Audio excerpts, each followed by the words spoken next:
பார்க்கலாங்க. ஃபஸ்ட்டு நான் நல்லெண்ணெய் ஊற்றி கடுகு போட்டு சீரகம் போட்டிருக்கேங்க. அது நல்லா பொரியட்டுங்க. இப்போ கடுகு நல்லா பொரிஞ்சிருச்சுங்க. இப்போ கருவேப்பிலை போட்டுக்கலாம், வரமிளகா போட்டுக்கலாம், கடலைப்பருப்பு எடுத்துக்கிட்டு அதையும் போட்டுக்கலாங்க. இது நல்லா பொரியட்டுங்க. இப்போ லைட்டாக பொரிஞ்சிருச்சுங்க.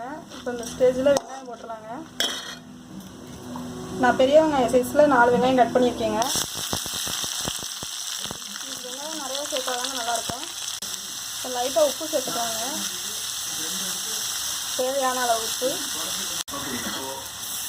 இப்போ நல்லா வெங்காயம் வதங்கிருச்சுங்க. இப்போ ரத்தம் சேர்த்துடலாங்க. ரத்தம் நான் கரைச்சி வச்சுருக்கேன்.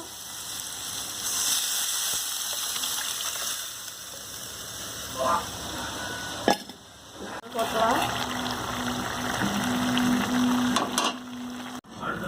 அவ்வளோதாங்க, ரத்த பொரியல் நல்லா சுண்டி இருக்குது. ரத்த பொரியல் ரெடி.